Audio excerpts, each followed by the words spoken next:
வணக்கம். இன்றைக்கி குலதெய்வத்தோட முக்கியத்துவம். நாம் நிறைய தெய்வத்தை வழிபடுவோம். இஷ்ட தெய்வம், பெருந்தெய்வங்களெல்லாம் போய் வழிபட்டிருப்போம். இந்த குலதெய்வத்தை வழிபட்டால் நமக்கு எப்படிப்பட்ட நன்மைகள் வந்து அடையும்?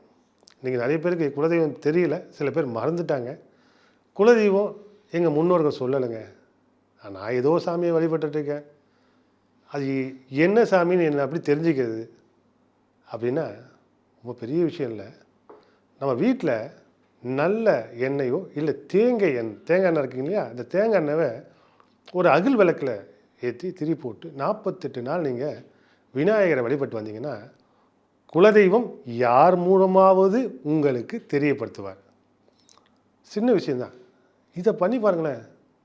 ஏன்னா குலதெய்வம் தெரியாதவர்கள் இதை பண்ணுங்கள். தெரிந்தவர்கள் வருடத்துக்கு ஒரு முறையாவது உங்கள் குடும்பத்தில் இருக்க எல்லாரும் சேர்ந்து குலதெய்வத்தை வழிபடுங்க.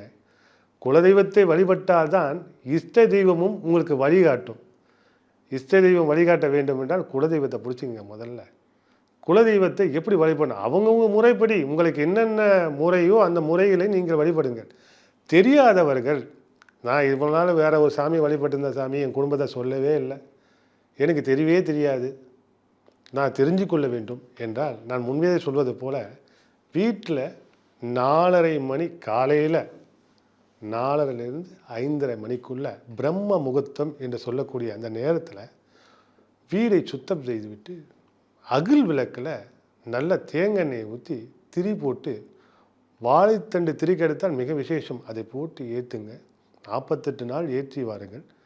வீட்டில் தூப தீபங்கள் ஊதுவத்தி சாம்பிராணி வாசங்களை காட்டி ஒரு 5 நிமிடமோ 10 நிமிஷமோ நீங்கள் உங்கள் குலதெய்வத்தை 2 கரங்களால் கும்பிட்டு அங்கே ஒரு 5 நிமிஷம் 10 நிமிஷம் உட்காருங்க உங்கள் பூஜை அறையிலே.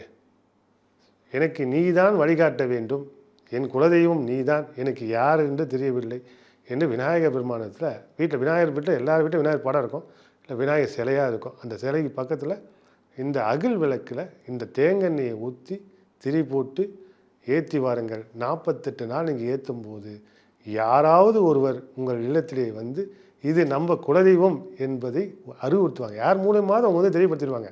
நீங்கள் அதை பற்றி அச்சப்பட வேண்டியதே இல்லை. இதை செய்து பாருங்கள்.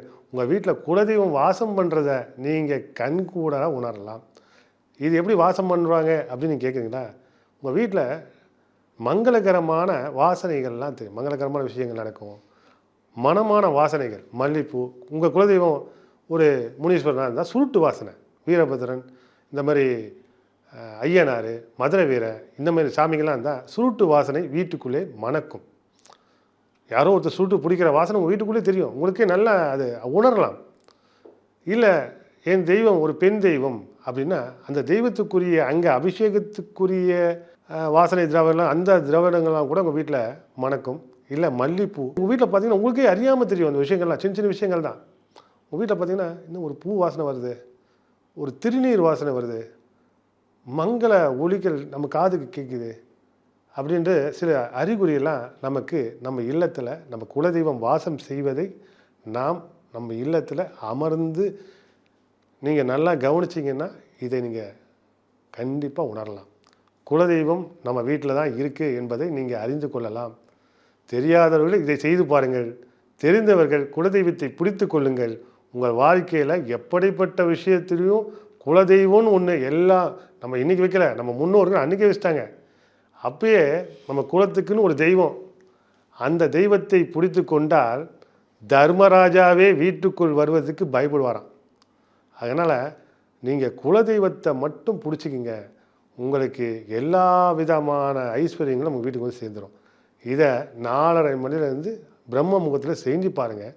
கண்டிப்பாக உங்கள் வாழ்க்கையில் குலதெய்வம் அனுகிரகம் செய்யும்.